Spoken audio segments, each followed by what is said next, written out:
Okay, and then y'all got your mics on, and, okay, welcome. Do you want to tell them about? Yes. Well, we're offering a cocktail for all of our listeners. It's this amber cider. It's a sweetbread apple. It tastes like an apple. It's really good. Just Very fall. yeah. Kind of crisp. If you want one, please Yeah. head up to the bar and tell them to put it on Julia's tab. And I forgot to say the giveaway. They have a giveaway tonight. Oh yeah. And I wrote it down and then did not say it. So Oh, so tonight we're giving away a signed copy of one of each of our books. So Yes. we've got Lucky Dog, Yeah. which I loved. If you haven't read this one, you have to read it. And then I'm giving away my spring release. This is Deep Tide, and it's part of the Texas Murder Files series. This is book 4 in the series. So somebody to win. Yeah. Well, we were excited to pick this book because we're trying to kind of shift it around. I mean, we both have an eclectic reading taste. Yeah. We like to read all different kinds of books, fiction, nonfiction, probably a little heavier on the fiction, but we read a lot of different types of books. And so last time we did a romantic comedy, which was a lot of fun. And this time we decided, fall, Halloween, so we decided to read a thriller. And we chose Alice Feeney's Good Bad Girl. And I hope you guys got a chance to read it, but if you didn't, there may be some spoilers today. But Yeah, there might be some spoilers. we'll see. We might avoid them, but maybe not. I was very interested to read this book because I write suspense, and I write mostly romantic thrillers. This is a straight thriller. And what I heard about Alice Feeney was that she is just the master of the plot twist. And so I had a personal kind of game I was playing as I was reading to try and see if I could put the clues together and come up with a twist before the end of the book and see if I could figure it out, which is kind of what a lot of mystery readers or suspense readers like to do anyway. And I didn't nail it completely. I kind of had an idea of what the final shocking jaw dropper was, but Yeah. it wasn't quite on the money, so it was a little bit off, but I found it. What about you? Did you No. were you able to figure out the twist I before mean, it happened? no, not the actual twist. I Uh-huh. didn't figure out. I mean, it was some things were obvious. Mhm. We are. Is everybody okay if we spoil? Spoilers? Okay. yes. Some things were obvious, like Patience and Yes. Yes. what was her mother's name? Frankie? Frankie. Yes. Yeah. But I mean, I did not get the final twist Yeah. about what had Yeah. happened to the baby and all that. I thought that one of the things that she did a great job of was kind of doling out the clues a little bit at a time. Because for a lot of people that read suspense, that what they like to do is it's really the mark of a great story when you get to the end and the final reveal comes, the twist comes, and looking back, you say, oh, yes, of course. Yeah. You had all the clues, and it was kind of hiding in plain sight, and the authors that are really good at kind of deflection or misdirection can kind of keep you going until the end of the story. And I think that's the mark of a really gifted suspense author. Yeah. So I thought she did a great job of that. There were some little parts of the story where I was a little bit, I really had to go back. Somebody said that they had to go back and reread a few passages. Was that you? Yep. I did that too, because after I kind of learned the big reveal at the end, I was like, wait a second. Yeah. And I kind of had to go back and reread and really kind of absorb it. But Yeah, we had a big discussion about that. I think we're going to get to it at the end of this, but about what we reread and what we thought about it. But, Yeah. But so Laura asked me what I thought about the book, and I told her, there were a lot of people in that book at the beginning, and I remember I had an editor a long time ago, and I was pitching her book about 4 sisters, and she said too many POVs, or points of view. And but it was women's fiction, and that's because in a women's fiction you want a very close POV to the person who's that you're reading about. You want to really understand the woman so you can go along the journey with her. And then of course in the suspense you don't want to be too close to them because you don't want to know what they did. So, but I've always had that stuck in my head, and when I first started reading this book, I had a little trouble getting into it because there were so many points of view right off the bat. Yeah.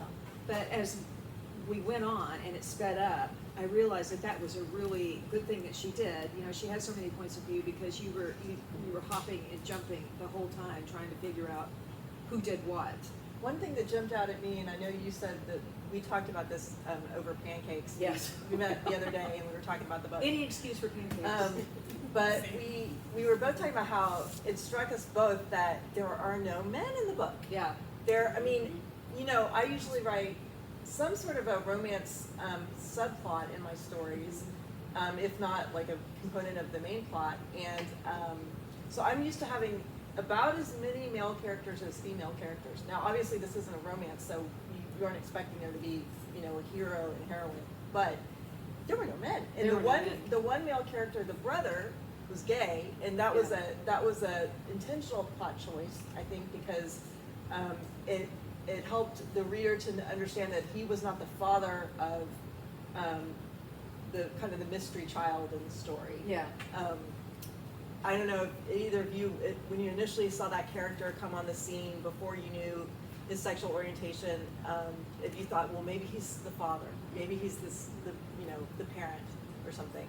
But he specifically says, I've never slept with a woman. Yeah. So that solved that mystery, and then we were like, okay, now who's it going to be? But you know, it's so interesting because there weren't any men anywhere. Like Yeah. the cop was a woman, Yeah. and the head of the care home The was a woman. detective, Yeah, I mean, yeah. you just didn't see any Yeah. women. I think that might have been I mean, why any it men. was also a little bit hard to keep track of the points of view. Yeah, there were because so many women.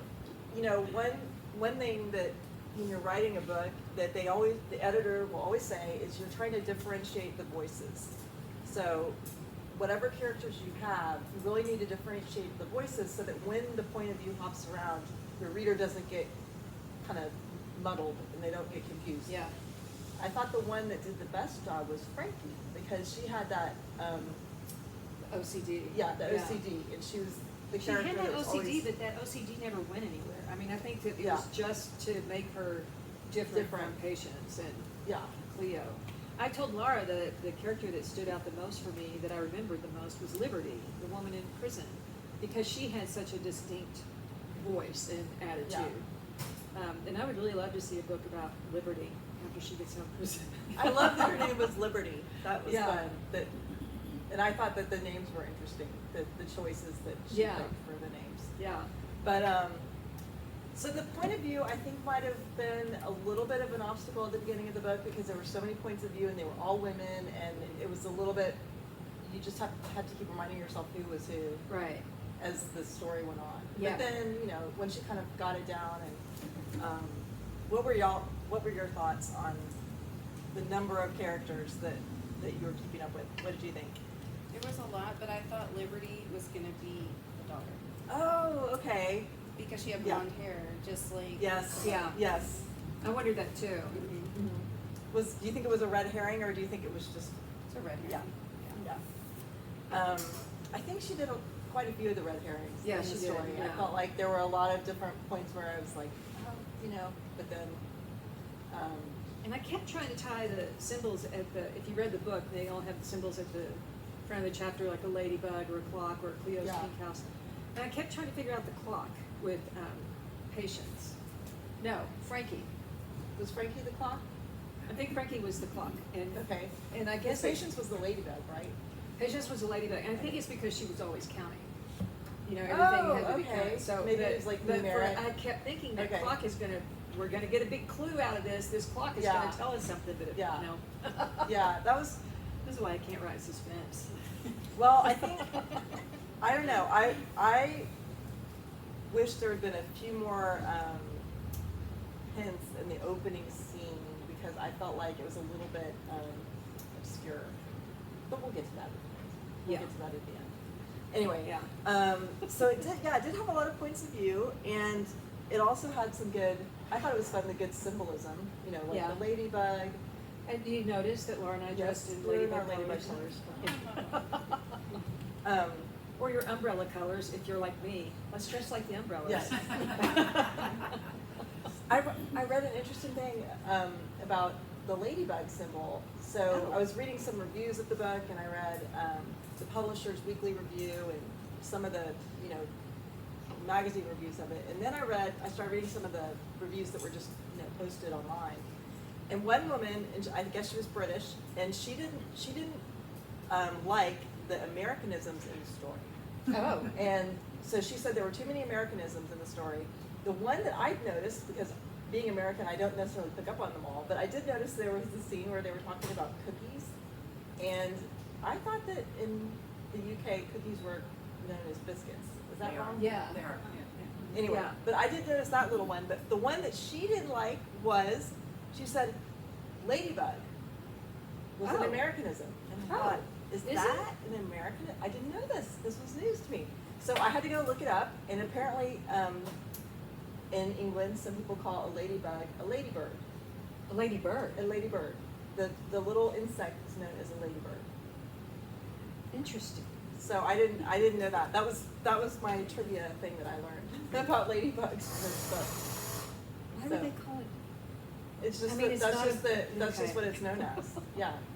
And it got me thinking about, Lady Bird Johnson Yeah, and the Wildflower exactly, Center, yeah. and like she probably knew that. I mean, I'm sure She probably did, She would have but known I that. did not know that. But anyway, I didn't know that. But I thought that was an interesting symbol that was kind of carried through the whole story. There was a passage in the book that I marked, but I don't remember exactly where it was, but they talked about how ladybugs are the only creature that the mother can have offspring that's already pregnant. Right. And so to me, I was like, oh, this is a clue. This has to be something to do with the plot. Yeah. Maybe Did you link it? I never quite Yeah. could figure out if that was supposed to really mean something, because again, I felt like the ending was a little bit murky. Yeah. The ending was So- definitely. I don't know. What did you guys think? Did you see a direct relationship between the whole ladybug symbolism and the story? Not at all. No? Yeah. Other than that, the ring. Yeah. Yeah. It was a good way for them to identify, the ring was, that she had the ring, and so you knew it was the real daughter. Yes. The real long lost daughter. Yes. If Yeah. you could remember exactly what that ring looked like 20 years ago, I mean, I thought Yeah. that too. There could be like a million ladybird Yeah. rings. Yeah, Yeah. yeah. But the other thing that Alice Feeney does so well is her pacing is so, it moves along at a clip, and so you hardly have time to think about it before she's on to the next thing. And that's what, to me, makes it so readable. I mean, I just kept going and going, and half the time I was like, I have no idea what's happening right now, but it's so good. Have any of you all read any of her other books? What have you read? Daisy Darker. Daisy Darker, did you like it? Yeah. I haven't read her other books, Yeah. so I'm gonna have to, Laura has not read Daisy Darker. We were discussing this before. Don't it's a, tell her. No, because I was telling her that I figured out what the twist was because of the way Alice Feeney wrote it. And as a writer, when I was reading the book, I kept thinking about this. And so I want Laura to read it and see if she picks up on the same thing. see if I get the clues. Okay. What is the most fast-paced book of hers that you've read? Daisy Darker, there's Rock, Paper, Scissors. Rock, paper, scissors. These are the only three I know about. I think there was another one that, I think her first one, was Sometimes I Lie. Is that the name? Oh, I don't know. Sometimes I Lie, I Know Who You Are, His and Hers, Rock, Paper, Scissors, and Daisy Darker. I wonder if those earlier ones were published in the U.S. 'Cause I don't know. I think Rock, Paper, Scissors. And one of them's or being made whatever. into a miniseries? Rock, Paper, Scissors, Okay. yeah. So, is that pretty fast-paced, or is it kind of a slower read? I think this one was more fast-paced More fast-paced? because of the shorter chapters. Okay. Yeah. And Yeah. you were saying that you like shorter chapters. Mhm. Yes, I Yours like is those short too. Me too, me too. Yeah. Well, I I like like short that. chapters because, I don't know about you, we've got kids in your house, so, your time is so interruptible. It's like the Yes. minute you sit down to What is it? read, there's 50 things that Yes. interrupt you. So I like short chapters because I don't have to go all the way back to the beginning of a long chapter and reread to figure out where I am. So there's an agent I listen to. She has an actual podcast, like on Spotify. A literary agent? Or, Yeah, okay. a literary agent. And I should tell you the name of this podcast because I listen to it quite a lot. The podcast is called The Shit No One Tells You About Writing. I need to listen to this. It's really good. And there's two agents and a writing coach that every week go through queries that they get, but they talk about the market and what worked in a query and what didn't work. And so if you're an aspiring writer, it's fantastic. If you're an established writer, it's So they fantastic. kind of dissect the query letter and Yeah, say, and this was what, great, what this worked and what work. didn't for them. Okay. And then they'll talk about the first pages Okay. that a writer sends and talks about what was missing from those pages and what they did well. But I also see her on Instagram, and she was saying the other day that what's happening in the industry is that publishers are looking for shorter, faster books because all of our attention is divided like that. Yeah. And they don't want the long tomes anymore. But Yeah. and I thought about Alice Feeney because every one of her chapters were at a cliff. Yeah. And I was looking at some of my old historicals from like 25 years ago, and I mean, my chapters were like, Yeah. you know, 25, 30 pages, and we still hadn't even met the guy yet, you know, Yeah. so Yeah. went on and on. But I think that's part of just the way we're consuming information Yeah. everywhere now. I think in So- historical though, people are expecting a little bit more description. At least I am. When I read a historical, I'm expecting to hear about not costumes, because it's not a Yeah. costume to them, but the wardrobe and Yeah. the, you know, the ballroom and all the different Yes. things like that, the details like that. But when I pick up a thriller, especially contemporary, you're expecting it to move really fast. You are, even Yeah. in historicals, there's not near the, description that there used to be. Yeah. One of my favorite books of all time is Sharon K. Penman's Here Be Dragons. It came out like 100 years ago. I mean, not literally, but it was about the establishment of Wales and the first Llewellyn. And he, in real life, took a 13-year-old girl for a bride that he didn't like consummate the marriage until she was of age, and it was a true love story. And I loved that book. I think I read it a couple of times back then. I went back, I was going to reread it. I mean, 15 pages in, it was the most dragging thing I have So ever your read. attention span has changed also. Oh my, well, my attention span is non-existent anymore. Yeah, but I mean, it was just like, Yeah. what's all this description? I mean, you could Yeah. have cut this, you could have cut that, you could have cut this, but I loved it at the time. But Well, I got my start in writing as a newspaper reporter, which you know. Yeah. But one of the things that teaches you, if you're a writer, is that you have to get to the point quick, and you have to hook someone right away in the lead, preferably in sentence one of Yeah. your story. And and if the editor would, he would say, I want this story by this, it's 4:00 in the afternoon, and you're turning in your story. And if you were rambling, he would just cut off. I mean, you would just lose the last 4 inches of your story.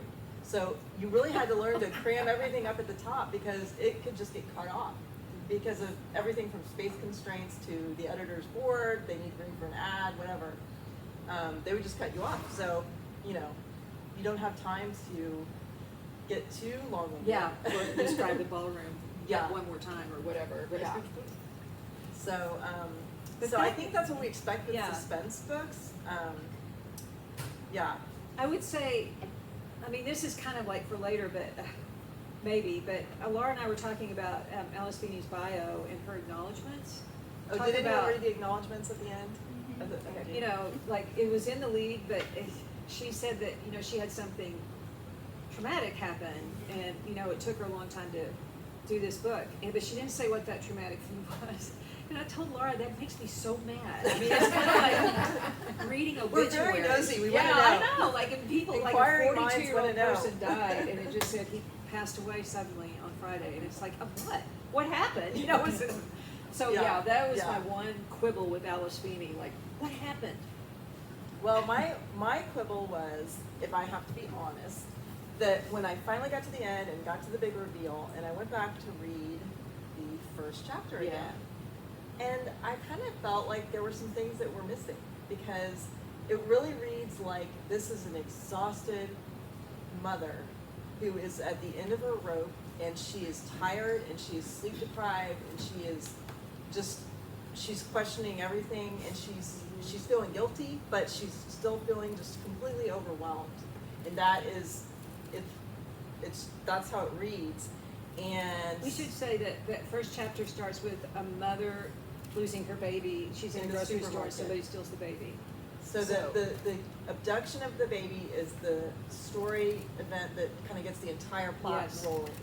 And So when you get to the end and you find out about that scene and what really happened, and I reread it and I was like, I don't know Yeah. if there was enough. I don't know. I felt like there was too much left out because you find out that that character was not in fact the mother. Right, I went back So and that- read I- it, and I thought I don't see any clue here that it's not the mother, like Yeah. the mother of the baby. And then I had a hard time believing that her mother would be as exhausted Yes. taking care of a grown daughter with Yeah. depression as a mother with a newborn with Yeah. postpartum. Because would be. it really read like, the sleep deprivation and the exhaustion and the postpartum depression and just the feeling of just overwhelmed to your bones. That's Yeah. how it read. So and what so would you I- have done if it I- were you?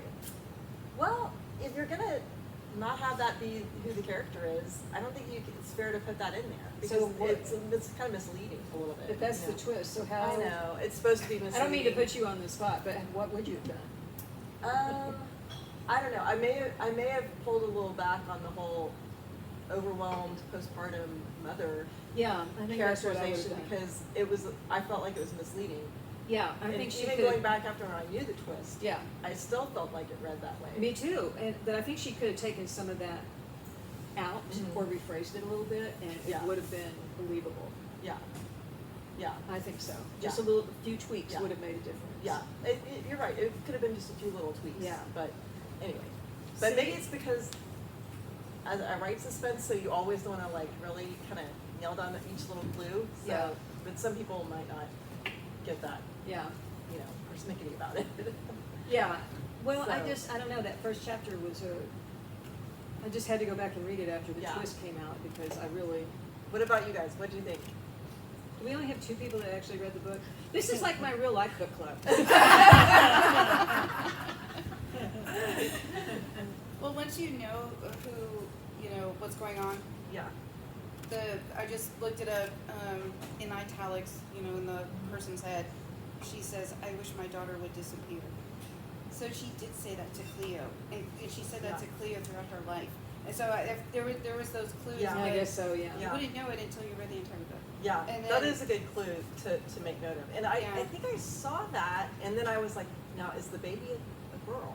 And then I went back, and the baby was in a pink onesie or something. Yeah. So I was like, okay, the baby's a girl.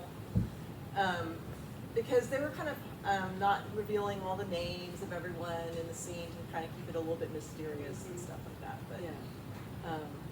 anyway, it definitely was a mystery. Like, I really Yeah. puzzled over some of the plot twists. Who was going to turn out to be who?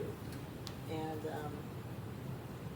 I also thought one of the red herrings that I kind of fell for was I thought that this dad that had fathered these people was going to come back into the story.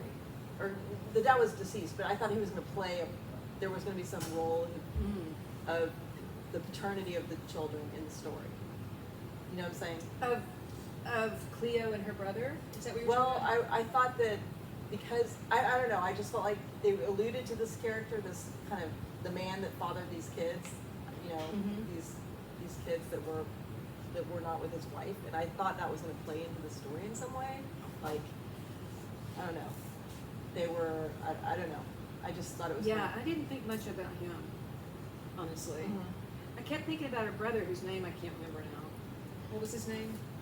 Anybody remember the brother's name? Jude. Jude. Jude. Yeah, I kept thinking he was going to play some pivotal role, other than to be told then in the middle that, yeah, he plotted this whole thing. But I mean, I just kept thinking there was Yeah. something that he wasn't telling us. Yeah. And, yeah.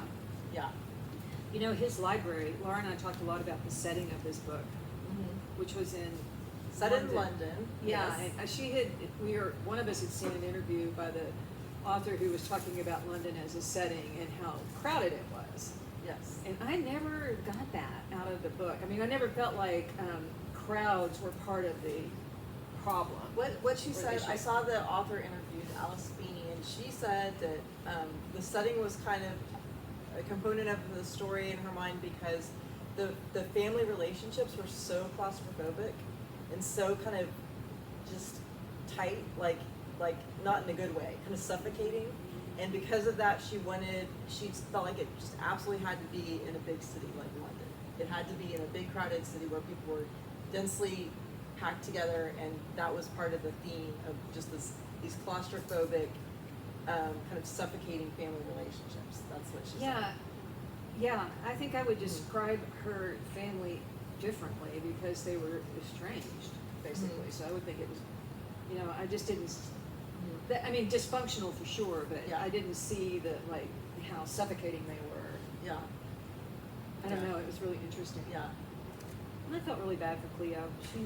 yeah. She'd had a hard time.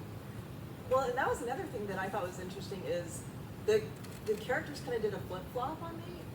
I went into the story really liking Edith a lot. I loved her, just kind of her attitude, and she wasn't putting up with anything from anybody, and she used to be a detective, and she's the one the supermarket detective. Yeah. She was an investigator, and so she kind of had this fun backstory. Yeah. And I liked that she kind of was sassy, and she would put people in their place, and it was kind of this, And her symbol was the magnifying Yes, glass. I the liked detective. that she had a lot of personality. So at the beginning of the story, I really liked her, and then I didn't like Cleo. Cleo left me really cold, and then by the end of the story, it had kind of done a flip flop because I was less a fan of Edith after I found out that she kind of turned her granddaughter away at the front door. Yeah. And was like, Yeah. no, I don't want to. You're not welcome here. I was thinking, oh my gosh, would Yeah. you really do that to your own grandchild? I thought about that because, we have to write in our genre with so much emotion, and that would have been a red flag for all kinds of editors that I could think of. Because, Yeah. I mean, she was really my daughter, she was saying her daughter, the one upstairs, just can't take this, so, but it was her granddaughter. And it was really. I found that hard to believe, Yeah. especially because she had such warm fuzzies about Ladybug. Yeah. She yeah. had these warm fuzzies about Ladybug, and she was just wearing the ring, and just, how could she feel so that way toward Ladybug, the long lost missing baby, but not feel any warmth towards her other her own granddaughter. So Yeah. I don't know. Yeah. I thought that was a little bit puzzling, but by the end of the story, I also liked Cleo better because Yeah, I did when too. you find out what all happened to her, Yeah. you do feel more empathy. I thought I was Yeah. able to empathize with her more, and What about y'all? Who liked? I still have to keep it straight. So Frankie was actually Cleo's daughter, yes. and I Yes. kept thinking she was Edith's daughter. And so Yeah. that Cleo and Frankie were sisters. Mhm. And so Yeah. keep going back to double check that. Yeah. No, they're sisters. Her sister Yeah. raised her sister. Who Yeah. got locked in the closet? Was it Frankie? That was Frankie, yeah, her Okay. adoptive. That's why Yes. she Yeah. says numbers all the time. But Edith did not do that to her. No. Okay. Yeah. It was a lot. Yeah. A lot of characters, like So you said. Yeah. yes, it was a lot to keep up with. And Yeah. the other thing I kept doing in the story was I kept reminding myself of the time frame. Okay, Edith is this generation, Cleo is this generation, Patience is this generation. Because I was trying to figure Yeah. out who could have been whose mother. And I kept saying, oh, well, maybe Cleo's oh wait, no, that's the wrong generation. And so I kind of had to keep reminding myself of that. So, Yeah. so I guess that's another mark of a good suspense. Yeah, You yeah. really have to piece it together, and it was like And so many a of jigsaw the puzzle. clues are just these little things just thrown out there. Yeah. So you have Yeah. to really You have to be have an eye paying for attention. detail. Yeah, you really have to pay attention. I have to ask Yeah. y'all about the cover because I kept looking for the big giant rainstorm. Because of all the umbrellas. Yeah, the That's red interesting, black 'cause umbrellas. I But- thought it maybe it was just a London thing. Ours is London. London, Yeah.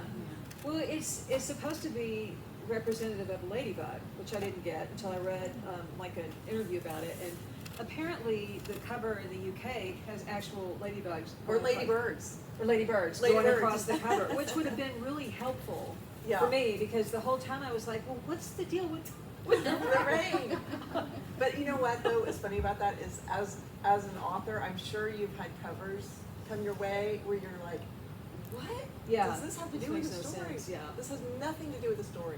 Yeah. I mean, I got a cover one time. A lot of my books are set in Texas, and they are in all kinds of settings. I've got coastal, Yeah. piney woods, the Texas Hill Country, the West Texas Desert, you know, I've kind of done all the different Texas settings. And so I had one, it was in the Piney Woods. The first cover they showed me, the cover art, was fir trees and mountains. Yeah. And I Never said, I'm sorry, there's no mountains, like not in the mountains and fir trees in East Texas, that doesn't exist. Yeah. I mean, you can find some mountains in West Texas, but that was not the setting. I drive 10 hours. It looked like Colorado, you Yeah. know, and I would be like, no, guys, snow-capped mountains. For in sure, if you Texas. have a book set in Texas, you're Yeah. gonna get some green lush cover, you know, Yeah. first go around, for Yeah. sure. Yeah. Or, my problem has always been writing historicals, the period clothing that's not that period, which just drives me Oh. insane. See, I wouldn't, you know, I the- wouldn't notice, because I'm not an expert on Yeah, the they'll different. seem like somebody in a Georgian dress and it's, Victorian, and I'm just like, Okay. they can't have So- it. She's not supposed to wear an empire waist. I thought it might be a bodice ribbon. Yeah. Or panniers, like. So, yeah, covers are Yeah, interesting. so I mean, I think the cover oftentimes, and this is one of the biggest misconceptions I think when I talk to readers, they think that the authors help design the covers. Yeah. You know, I hear that a lot at book signings and stuff, that, oh, well, what did, I love the cover, Yeah. I'm like, I can't take I any just say credit. thank you. Yeah, Thank I you. just hope the art department, keep the fingers crossed, and hope the art department does a great job. 'cause Yeah, you do. very rarely have anything to do with it. Yeah. I mean, I think I talked about this last time where they'll ask you for your input and you'll tell them what you think the cover ought to be and they'll say, great, thanks, and you'll And get then something so- completely different, like, Yes, yeah. that happens a lot. Yeah. Okay. Well, maybe that's why we're not designers. Yes. Because our input isn't very valuable. Yeah. We knew an author one time, a long time ago, who insisted on being the designer and then that book was forever known as The Serial Boat. I don't know remember who- that book. Do you know who I'm talking about though? Oh, I have to mind you, because it was really a long time ago. But yeah, she redesigned her cover and they finally gave up the fight and it looked like a woman in a cereal bowl kind of. Oh my goodness. Yeah, so that's why they don't let Yeah. authors do it. but- Yeah. Well, I liked the cover and I liked the colors. I did too, I mean, I thought it looked, and then Laura and I had this big discussion about, is this a thriller?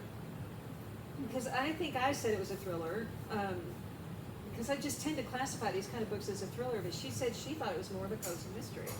What did y'all think? Thriller, not cozy. You don't think it was, okay. I thought it didn't have enough action. Yeah, you had a really good point about that. I don't know. Like, there's I no, was hoping for a chase through the subway or right. some kind of, yes. I don't know enough about the difference between a thriller and a mystery. Like, what can you describe a little bit of the Well, difference? And I, this is just kind of intuitive based on being around in the industry for a while, but the cozy mystery tends to be one where there's not any violence on the page. It happens off screen. So someone will die and they often have a murder, like Angela Lansbury, Murder, She Wrote. You don't see somebody being stabbed with the knife or whatever. And they're also often like in a, you'll see like in a bakery or something, or the cat murders, they're like really confined. And that's why they call them cozies, because Yeah. they tend to have cozier settings. Right, really Um, cozy setting. And then a thriller, oftentimes those stories involve kind of a ticking clock. Like, you have to get to the thing before the time runs out and you're saving the world. And a classic thriller is gonna be like a Dan Brown where it's a race against time to save the world and the stakes are really high. But there's a genre called the domestic thriller. Yeah. And often it tends to be a woman writer, and it's a thriller because there's something happening and it's domestic. So it's not so much the action; it's not explosions and Like, is your fires husband and trying bombs to going off. murder you? Yeah, kind of it's thing. like Yeah. yes, is your husband murdering you? Yeah. Who stole the child? Yeah.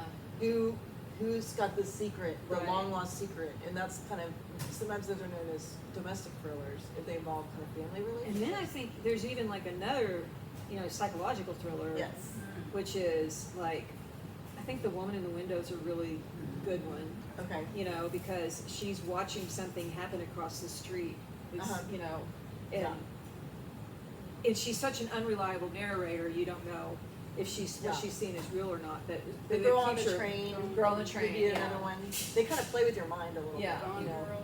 Gone Yes, Girl, Gone Girl, like, yes. really kicked The off. unreliable Yeah. narrator is kind of a good clue Yeah, for that one. yeah. So I think that it could be a thriller in that sense, but I was just hoping for a little bit more. Yeah, we a weren't little sure bit how more to action. classify, how do y'all classify it, do you know? Oh yeah, I mean in the bookstore, how do you? That one might have, it's a mystery, Mystery. but Mystery. sometimes they'll be in like literary fiction. Okay, But so we go by what Edelweiss says. Oh, okay. Yeah. okay. Edelweiss is the platform where you can read Advanced advanced copies, copies. It's an online catalog for all the publishers. Yeah. Yeah. Yeah. Where And- generally you buy books out of there. We're Yeah. not saying everybody can sign up for the catalog. Right, Read books well, for free. bookstores, that's where you buy, yeah, that's a bookstore catalog. Yeah. And I'm a little bit cynical. I tend to think the way that the books get labeled, it's a marketing choice. It's like what's going to sell better. Mhm. So if cozy mysteries are all the rage and everybody's buying them and there's stuff on TV and movies that are reflecting that, they're going to sell those. But if the domestic thriller is what's happening and we're seeing those on the big screen, they're going to call it a domestic thriller. And sometimes it's the exact same story. Yeah. It's just been labeled in a way that they think is going to sell better. Right, Mhm. yeah. So, Yeah. and- Sometimes we'll put a book in two places, oh, so it'll be the place where Edelweiss says it needs to go. Yeah. But then Christina and her book Yeah. team will say, where is somebody gonna look for this? yeah. Like And our you know who your customer. readers are. Yeah. So you know what they're going to be Yeah. looking for. Yeah. Yeah. Yeah. Yeah, my books actually are in Barnes and Noble under mystery and they're in under romance. So sometimes I'll go in and there'll be books in both shelves and I mean Yeah. I wrote them with the same objective and the same kind of story goals. So I don't know how they decide, but I think they decide, not the bookstore, but the publisher, where they can sell the most of them, yeah, you know, yeah. so. So Yeah, that also often determines what size book you're in, too. that's true. You know? Yeah, yeah. Well, I liked it. I'm gonna Oh, I read, did now too. I'm gonna read her, either Rock, Daisy. Paper, Scissors or Daisy Darker. Which, You gotta read which Daisy I- Darker. That's. I think, what do y'all think? Daisy Yeah, Darker? Daisy Darker. Okay, I'll do that. We'll see if you can figure that one out. Yeah. I'm Have to excited, a know. challenge. Yeah, Yes, have to yes, know. yes. You'll probably think, all that build up and this is what you were talking about when you read it, but. Well, No, I don't, know. yeah, that's one reason I often don't read book reviews before I read a book, because I don't wanna get the buildup. I just Yeah. wanna kind of go to it, you know, just open the book and see how the author does it. You I know, feel you that don't wanna way. read- Sometimes I I feel don't that even wanna way read just- the yeah. cover description, because I just wanna, if it's an author I really like, I just wanna open the page and be surprised. But if you start seeing in the trade publications and everywhere else that this is the next big book, Yeah, I'm almost always disappointed because Yeah. I get it so built up It's in so my hyped up head, in you your know, head. and yeah. I would rather, When was the last well- time that happened to you with a book, where you had it really built up and then you, I mean, I don't know if I've ever had it really built up like some of them do. yeah. Oh, you mean when I read? I Yeah, thought you were talking yeah. about my own. No. Which of your books was really built up and was really not that good? It's a big disappointment. Let's see, I wish I could think of what the one I just, oh, I can't think, I I have to think go it back and. happens sometimes with really blockbuster authors.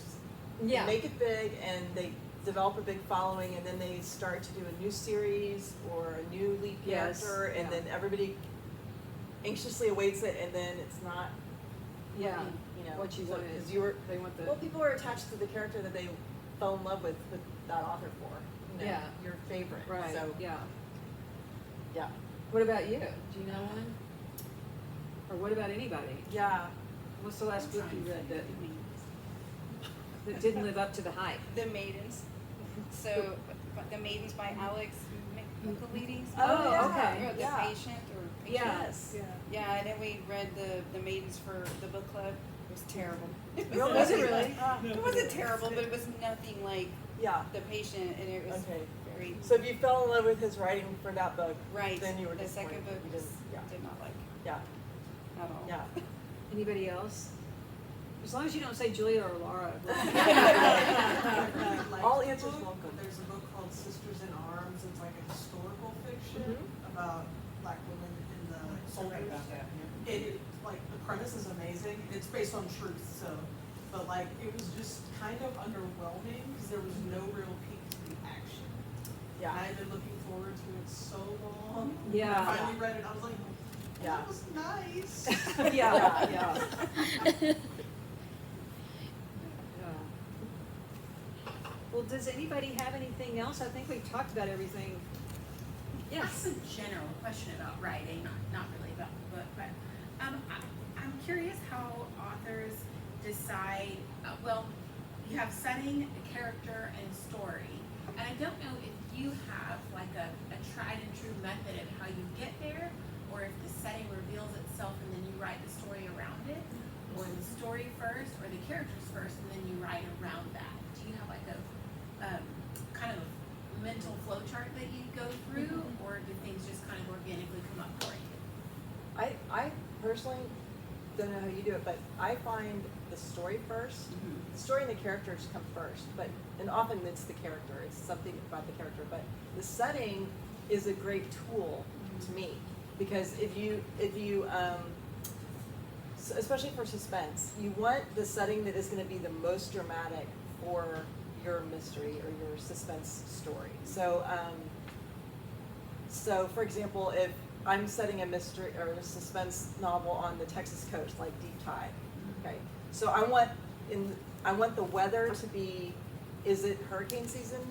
Is it cold and bitter outside where no one's on the beach? And so if someone is on the beach, why are they there, you know? Is it the height of tourist season and everybody's, you know, there's all these crowds and the heat is just getting to everybody and it's making the setting can be a complication that adds drama to your story, whether it's extreme heat, extreme cold, rainstorms, boats, water, I mean, whatever it is. And the book I wrote set in the Piney Woods. The Piney Woods were scary. People would disappear. There were all this things going on in there. There was hidden meth labs and people that Is were that kind of, true? In the Piney Woods? Yeah. Oh, I didn't know that. So, Yeah. but so you can use your story to write the setting to kind of make the story more dramatic. Have a mystery set in like the West Texas desert, and the first thing happening is someone's out of water. They're hiking in the park and they have no water, and they could die if they don't find a way out. They're lost, and so the setting can add drama. So I usually do that second, because I first have to know what story I'm trying to tell, and then you pick a setting based on that. What about you for historical? Well, historical or contemporary, I usually start with characters. Like, who would be interesting to write a book about and what makes them interesting? The setting for me is generally like in a historical, is it mainly a ballroom or a state setting, or is it nitty gritty London? And in contemporaries, is it urban or rural? That's You've done always both. Yes, You've I've done done a lot both. of Yeah, series in both those. urban and Yeah. then rural. Rural, I can't even say it, which is why I had to move to urban. I couldn't say rural. But yeah, and so and then Austin has become a backdrop for a lot of my later contemporary romances, just because I know it so well, so I can kind of weave it in, and so it becomes. I wouldn't, some people say their setting is a character. I wouldn't say that, but I would say for contemporaries, it's a great backdrop, and in historicals, the history is a great backdrop. Like, you're watching two people in a historical setting, and the history around them is sort of like the room around them. Like, at this time, women couldn't do this, and men had all the power. So you're watching those two people in that context. Does that make sense? Yeah, that's a good question. Yeah, that is a good question. But almost always for me, the characters come first. I Yeah. could just imagine somebody and, what makes this person tick and what did they do? Yeah. Go from there. Or what kind of dog they have. Or what kind of dog they have. Yes. Are they dog people? It's very important. There's only one right answer. Yes. Laura, could you tell us about your book that comes out at the end of the month? I can, yes, thanks for asking. I have a bookmark. This is the cover. It's called The Last Close Call. It comes out in a couple weeks. This is actually, I was thinking about your question, this is a book that, it definitely, the character came first.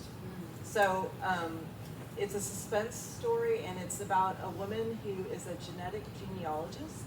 And if you don't know what that is a new kind of area of forensic science, that is all over the news right now, because, this is someone who understands DNA and understands genealogy and how to do genealogy research. And so what she can do is she can help a police detective track down, they have a little bit of DNA from a crime scene and maybe a cold case, and they can get this profile, and then she can trace through the family tree and build a family tree and figure out, okay, this person has a great-great-great-grandfather and it shares DNA with this person, and she can kind of map out this family tree and help police zero in on a suspect.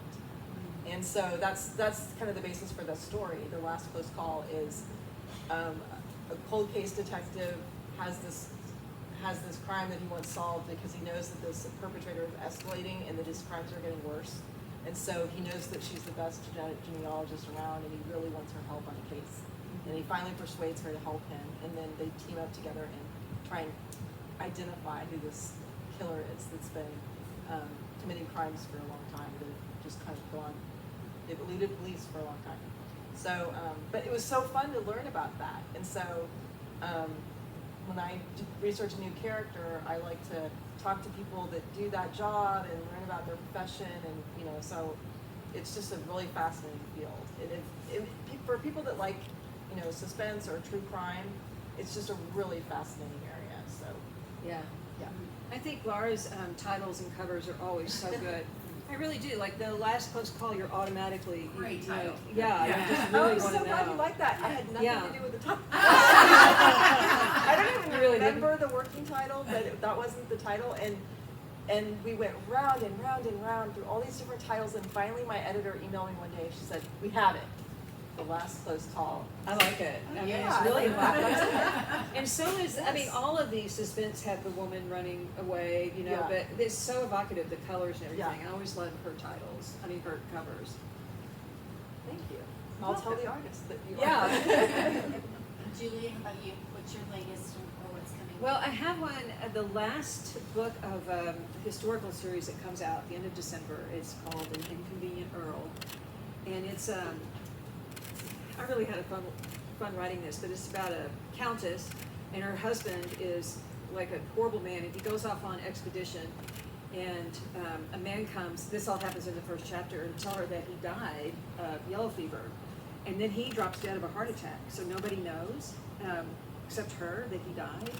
And she's like, well, wait a minute, if I'm widowed, then my brother-in-law is gonna become the earl, and I'm gonna get kicked out, and I'm having a pretty good time being a widow countess. So she keeps it a secret until somebody comes from the same area to bring her a watch, and figures out that she knows, and so that's what happens. But I it love was- that premise. That's Yeah, great. it was great Yes. fun, and she's having parties, I and love she's it. got a reputation now for great parties. And then I have a new book coming out next June that I'll talk about later, but I'm really excited about that one too. Is it historical? No, Okay. it's the Nor November. Okay, you Yeah. showed me that. Yeah. So, Fun. yeah. Fun. I think we were having breakfast when, you know, such friend, we're always eating. When Yeah. we were having breakfast when you had just gotten your cover. We were Yes, so excited. yeah. Yes. It's really cool. Yes. I guess they're not ready to share it Yeah, yet, but yeah. I will. Sometimes they talk more about change it. It's like, Yeah. you think you have it and you love it, and then no, you're back to the drawing board. So Yeah. yes.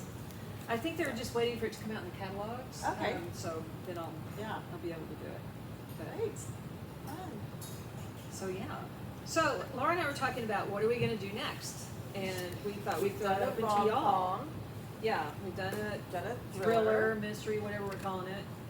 Sci-fi. sci-fi. Sci-fi. You like sci-fi? Okay. What does everybody else like?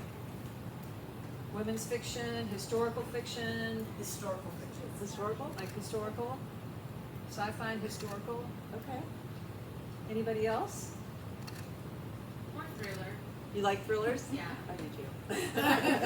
I like them too. Do you have Well- anybody in mind for a thriller? Well, I love James Patterson. Oh, okay. yeah. He's great. Well, from what I've read, he is really good at Yeah. thrillers and like twist and everything, so I just tend to lean more towards him. Yeah. How about a historical thriller? That is Two true. together. Yeah. I like that idea. We could do a Sherry Thomas book. Yes, Okay. yeah. And we could probably get Sherry Thomas Thomas here to would talk, probably tell us could. about her book. She's busy right now, I already asked her about something. Yeah. That would be fun. Well, we know Sherry really well, and this is what she does. She she's crazy. She writes like 30,000 words. You know, a novel is, I'd say 80 to 80 to 90. Yeah, 80 to 90. She writes 30,000 words and sends it in. So then she does a lot of revision, but then you're always on a very tight deadline. So Yeah. so that's the way she works, and she's completely bogged down when they're asking her to add 50,000 words. We love it, but could you Yeah. just make it a little longer? A little longer. Yes. Joshua Nolan, Okay. he had one that just came out, and I'm blanking on the name, Okay. and there was her or something like that. Okay. Anyway, he's a queer author Okay. in Minnesota, so his main character is a queer cop in rural Minnesota. And is this a Oh. historical setting or is No, it no, this present is day? modern day. Present day. Okay. Present day. Joshua Okay. Mullen, like M-O-L-I-N? Moehling. Okay. Oh, okay. Not even. Okay. I'm glad you spelled it. There's two in the series so far, and they're both fantastic. Okay. I love Oh, I'm them. glad you Okay. brought that Really up. good thrillers Mystery? with a lot going Thriller? on. Yes. That sounds Thriller, mystery, Uh-huh. like it's come one of those where you know what has happened. Mhm. Now you're trying to figure out the why and the who and the everything else. So it's just very well done, like Okay. labeling all the things. Yeah. And then on top of that, having a queer cop. Yeah. Yeah. Yeah. You In know, rural in Minnesota, yes, I still that can't word. say it, yeah. Not urban, yeah. I know. I see Jane writing. Are you jotting down the I ideas? am, I'm writing down all the Okay. things y'all said, Good. I've written them down. A couple of genres that have been really popping in my writers group are alternate history Okay. and gothic romance. Okay, I know what Gothic romance is. I don't know what alternate history is. I What is think- that like? Yeah, I Like think India. You know, The Man in the High Castle. I think I actually don't know very many of the alternate histories, so I'm learning them. But like for example, if a disaster had happened, we had lost World War II. Yeah, Where we that's still the, that's okay. the yeah, yeah, yeah, okay. okay, yeah, okay, Okay. that type of thing. yeah. So So not, imagining where we yes. would be if something was just a little bit different. so it's not like the story where the Abraham Lincoln with the vampires. No. It's not like No. paranormal injected into history. It's just like a different ending. of the- Yeah. Yes. Okay, got it. Of history. Zombie movie. Yeah, it was zombies. Okay, I thought it was vampires. Yeah, okay, Like Rodham, how that looked. okay. If Hillary would have won, or she would have been the president. Oh, Yeah, yeah. Gosh, I don't know a lot of those either. Yeah. But, okay. That's a lot of, those are great ideas. They really And now are I'm great excited. ideas. I can't wait to go. I love to go online and just start pecking around trying to figure out what's coming out in a few months. Yeah. And to just kind of, oh yeah, I'm gonna wait for this one, you know? So, I read the other day about a book about a woman who's in her 50s that's coming out soon, and the publisher wasn't ready to release it, but whoever was talking about it said it's like the funniest book they've read in so long, and they couldn't wait. And it's by an established author, but so you is know, it, what genre is it? it's probably women's fiction, Okay. but yeah, Okay. but you know, 50s, that's a good age, Yeah. right? We've had a lot of mythology retellings for some reason at the Uh-huh. store. At this store, all the book clubs were like retellings, like the Psyche and Eros one, the Clytemnestra that we read over the summer. This sci-fi one I'm reading is what did I say? It was Odysseus, Okay. Euripides, but in a sci-fi setting. I don't know. This is the book. I gotta read this in Interesting. 2 weeks. The book club for 2 weeks. It took me a whole semester to read the Odyssey. Well, it's sci-fi, so it's. Well, what are it's some not of the necessary. sci-fi authors you'd recommend? Oh, well, I like the traditional ones like Philip K. Dick and who wrote the Minority Report and Oh, uh-huh. all like those types. And Shakiria picks out all the sci-fi here, so they're all over there, and she picks specific authors. So every author she picks, it's a series. Oh. It's always a first in a series, Yeah. and they're always 400 pages. But they've been really good. They're the one we read. It's called "I Keep My Exoskeletons to Myself," So like you're born and there's already a crime on your back and you have like this little shadow that follows you around. So you could be a baby and the story it's about a couple who they're women and they have a child and they're a gay couple and one dies in childbirth or dies shortly after childbirth. But they're like, oh, you have two gay parents, your baby is already a criminal. And they put the shadows on the baby. And so society keeps putting the bad people in like slums, I guess. And so that's you're just assigned at birth the type of person you're gonna be. Wow. That was like the second book she picked. So I was like, this is Wow. deep. Yeah, so that was one of the ones, but I can't really pinpoint an author. Just all the books that are over there that she has her name on. That's what we Okay. do. She puts her name on it. Yeah. Do y'all ever read horror or? You know, somebody here recommended episode 13, and I got probably a third into it, and I couldn't do it. It's just, I'm the same. I just can't. I mean, it's just Too No, I Yeah. think it's more. yeah. And I have read a couple of sci-fi, but I don't know sci-fi very well, so I've gone to like, I can't even think of the authors' names, but they were like the top sellers, you know, just because I knew they were sci-fi. But I like it. I mean, I think it's interesting. I like dystopian type sci-fi, I think. Like the bombs have gone off and how are we gonna survive? Yeah. Sort of books. I don't read too many of those. I can't find them. No, Yeah. so, I mean, but like if a bomb went off here, would you call that not sci-fi, you just call it dystopian? Yeah, I guess that would be more dystopian, but it does fall in the sci-fi category when you go shopping for books. Oh, it does? Yeah. Okay. Yeah, that would be considered sci-fi. So it's not all outer space. Okay. I mean, this one isn't. This is about the future and how we're all plugged in. And the internet, we have a contraption plugged in right here, and whatever we think about just appears. Our brain is the internet, and everybody's connected. So I could read your thoughts right now, and you could share your memories and stuff of when you were a kid or what you That did reminds last me night. of one I read by Gary Steingart. Oh, I read that. What? Super love story or Super something? love story, Yeah. and you'd walk by a telephone pole and it would flash your BMI and your credit score. No, thank you. Yeah, to me, that's the sci-fi I like. Yeah, that was really funny.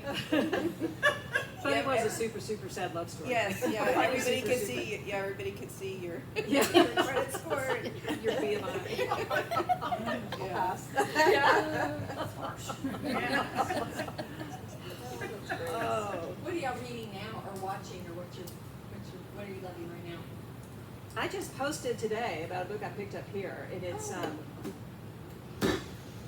it's Elizabeth Castellano. Now I can't think of the title, but it's so funny. It just came out. We can get on Instagram and look. Elizabeth Castellano. Sounds familiar. Yeah. You should follow them on Instagram, by the way. Who? Aren't you on Y'all. Instagram? Oh, I thought she was doing Elizabeth Castellano. Okay, is it a contemporary or It is. So it's about this woman whose husband, they've been married 30 years, and he's not happy. And she's like, who said anything about happiness after 30 years? But he goes off on a cruise. I mean, he just packs up and leaves. So she buys a beach house because she has seen on Instagram how fascinating and fabulous these lives are. Yeah, So she buys a house. she's gonna be coastal grandma now. Yeah, she's gonna be close to grandma, but the house is, she buys it sight unseen. The house is a pit, and they're building a giant glass McMansion right next to her. But the whole book is about her fighting that McMansion and just, the Save what's village. left. Save what's left. Save what's Yeah. left, thank you. And here she is recommending it. Yeah, and it's just the most fun book. I mean, I just laugh, it's one of those feel-good books. Okay, I like that. The characters are great, Yeah. yeah.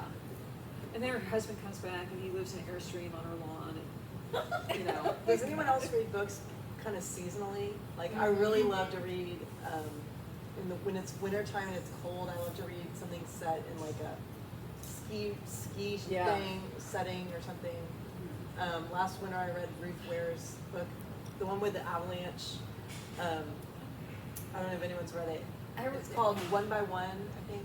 yeah. Anyway, it's this. Yeah. It's a locked room mystery, and it's a lot of her books are locked room mysteries where this avalanche. There's a corporate event at a ski resort, and so there's a contained group of people, and there's all these rivalries and hatreds among the group. And then an avalanche comes and kind of wipes out the ski town, and then they're kind of trapped in this chalet, kind of snowed in by the Yeah. avalanche, and the body turns up. And so now, clearly the murderer is among them. Yeah. And how do I they love figure those. that out? I do So, love those. I Yeah, love that's those. good. I love those. And Lucy Foley, one of the first Oh, things she yes. wrote was Oh, yeah. set in Yes. Scotland in the winter, Yes. and I Yeah. mean, oh my gosh. She does great. The guest list or the hunting party? The hunting party. Yes, Yeah. that was a great one for winter time because it was this cold, bitter, Very cold, bitter cold. icy Yeah. lake. You know, Yeah. there's a murderer out there. You know, somebody dies, but you can't get to help because what it was. They're snowed in. Or They're something, snowed I forget in, what it yeah. was.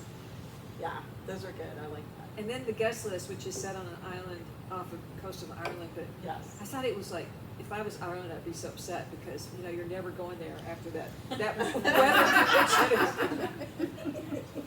Driving rain and, Yeah. you know, all that. The Wedding from Hell. Yeah. I like that one too. I read Yeah. that one a while back. Yeah. So what are you reading? Well, I just finished this. Yeah. You just finished it. I was a little late getting started on it, so I was just reading until just the other day. And so I don't have anything on my to-be-read stack yet. I mean, of course I have a huge to-be-read stack, Yeah. but somehow, if it's on the stack, I kind of want to just keep going book shopping anyway. I have like an entire bookshelf of books I've bought from Larkin L that I can't wait to read as soon as I finish, you know, this book or, you know, writing this book. And then, well, I'm just not in the mood, so I go back to Larkin L. Buy more You have books. to be in the mood. Yeah, you Otherwise have to it be in takes the the mood. fun out of it. Yeah, you really do. I Yeah. saw something today on Instagram where it said, don't think of your a stack of books as your to-be-read pile that you can't get to. Think of it as like a wine cellar. Ooh, That I you're like gonna that. pull out the one that you need, Oh, and that then is, you're in I the- Yes. Yes, that is. Perfect. that I is do perfect. eventually read them, you Yeah. know, but it may be Yeah. 2 or 3 years down the road, so. Yeah. Yeah. I love that though. I do too. This is my book wine cellar, my wine Yeah. cellar. I've got a big giant book wine. Yeah, me cellar. too. Well, should we do our giveaway? Yes, we should. How can we do this? Pick a number You between could pick a number between 1 and 15. Okay. 1 and 15, 13. 13.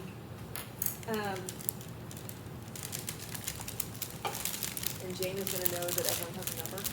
This has two, this one's about a dog walker who mixes up 2 basset hounds when he delivers them home. And that's what starts the story, but I know. Whether I win it or not, I'm buying it. So everybody has a number and we're picking. Yes. Okay. And I'll tell you if those people didn't show up, because Okay. they don't get anything. Okay. Right? So you pick a number. But has everybody picked a number? No, I have their- Jane has everybody's number. Oh, There's a okay, ticket. 9. We could be here a while. You know my real name, right? Do Legal you know name? your, do I know your real? Rebecca. Oh, I did not know your I am here. Oh, No, yeah, Megan knows What's yours, your right? fake Yeah. name? Yeah. My chosen name is Ellis. Oh, okay. how about 8? I'll just, Yes, okay, hang on, let me make sure I did it. Andrea. Oh, that's me. I'll sign it. Do you have a pen? I almost I'll get bought one. that book the other night. Oh, really? Now you don't have to. It's really good. Me and the other romance clubbers were over there, and one of the guys recommended it, and I was like, "Oh, my stack is this big, and I gotta read this sci-fi book." And the book came to you? But it's like I read a heavy book like this, and then I read Read a a light one, romance, yeah. a nice, pleasant read, makes Yeah. me feel good. Yeah. Your book's always. Yes. Okay, The book so chose for the me. next one, Yes. I will pick 2. Rebecca. There you go. Can I borrow your pen, Jane? Oh, of course, yes. It's fun. It's Andrea, right? Yes.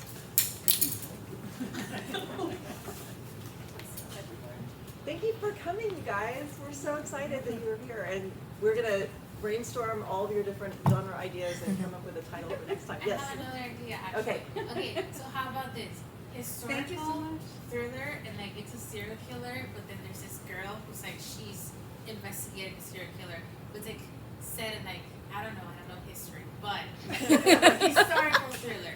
Historical But, thriller. but she time travels. That's what I said. Time travel, there you go. Yeah. That could be, that's a. But serial killers too. Okay. So do you want us to write it, or do you want us to find one? I'm gonna go with write it. Oh, you want me to write it? Okay. I think Sherry's the person for that. Yeah, I think That Yeah. very, very, Sherry very, very Thomas. specific genre that Sherry, you you just would like Sherry described. Thomas? Yeah, oh, She writes a series called Lady Sherlock. Yeah. It's awesome. That's Set so in good. the I've read time of this. Sherlock Holmes. very. It's like historical romance, and she's like Sherlock Holmes, but a woman. Okay, that's pretty Yeah, cool. they've got That them would be here. fun to have Sherry as a guest. Yeah. It would be She's fun. hilarious. She lives- Yeah. She is. Yeah, so she comes to the store a lot. Yeah. That's what I was thinking, like female Sherlock Holmes. Mm-hmm. Yeah. Okay, Yes. that's pretty Somebody's doing it, yeah. Yeah. There's also a Charlotte Holmes series. This has been great. We really enjoyed it. Thank y'all so much. Right, I'm gonna turn this off, so you'll all be. Take care of it.